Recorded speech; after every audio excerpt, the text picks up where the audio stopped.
Assalamualaikum warahmatullahi wabarakatuh. Perkenalkan, nama saya Dimas Bagaskara, NIM 1918-389 dari kelas B mata kuliah pemrograman bahasa alami.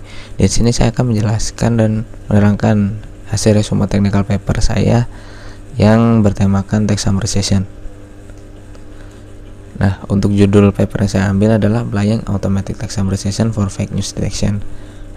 Artikel paper ini disusun dengan bahasa Inggris dan dengan detail seperti berikut. Merupakan volume pertama yang dipublikasikan tanggal 4 April 2022, ditulis oleh Philipp Halter dan Udo Kruszwitz dari University of Regensburg, Jerman. Nah, latar belakang dari masalah ini adalah penyebaran berita palsu alias hoax yang semakin kesini semakin banyak dan semakin menjamur di mana-mana. Dan faktor pendorongnya adalah pergeseran konsumsi berita melalui media sosial. Jadi sekarang nih udah berkembangnya teknologi, jadi orang menyimak beritanya tuh melewati sosial media gitu loh. Maka di luar sana ada oknum-oknum yang menggunakan secara tidak benar sosial media dengan menyebarkan berita bohong, palsu yang menyesatkan, yang bisa membuat kelimpungan bagi para pengguna internet. Nah, maka dari itu demi mengantisipasi keributan yang semakin memburuk di dunia internet, maka dari itu dibuatlah pendeteksian berita palsu ini. Karena jujur saja belum banyak pengecekan kebenaran berita yang sering dipraktekkan di beberapa platform.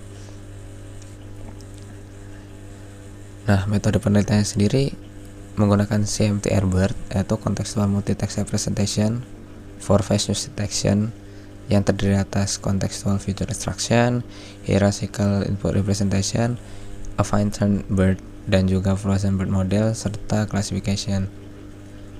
Nah, data yang digunakan sendiri merupakan kumpulan berita yang berbentuk dataset, didapatkan dari Fake Newsnet dan juga Citizen21.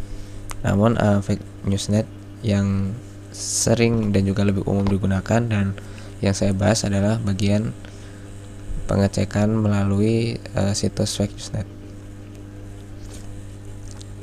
Nah, tahapan penelitiannya dimulai dari mengambil dataset dari Fake Newsnet. Nah, setelah diambil maka akan dilakukan pre-processing dulu di website PolitiFact dan juga Gossip.com yang biasanya sering dijadikan acuan untuk mengecek suatu berita apakah berita ini benar atau palsu.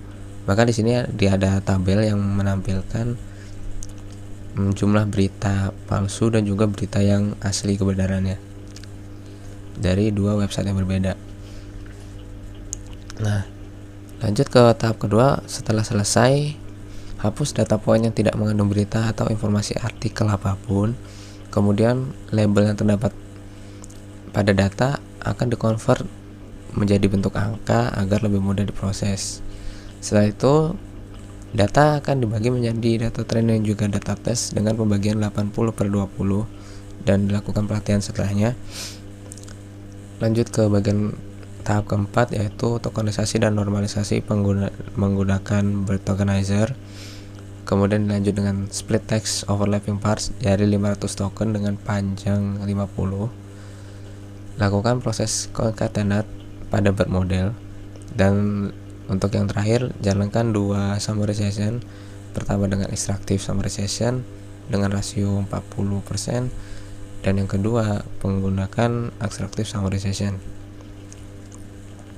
Nah, hasil penelitiannya sendiri dikarenakan pre-processing tadi yang menggunakan PolitiFact dan juga Gossip.com, maka dibangunlah beberapa macam CMT-RBERT agar perbandingannya bisa lebih adil. Jadi ada yang diproses dengan CMT-RBERT yang original text, yang dilambangkan dengan CMT-RBERT O, CMT-RBERT A ini yang nanti akan digunakan untuk hasil abstraktif summarization, dan yang CMT-RBERT A ini digunakan untuk hasil extractive summarization. Nah, dari sini terlihat dari hasil pemrosesannya dengan angka-angka yang didapatkan ini yang bisa dibilang cukup baik, baik dari akurasi, hasil skor prediksi, skor recall, dan juga skor F1. Hampir semuanya berada di kisaran angka yang tidak ada yang di bawah 0,6 ya.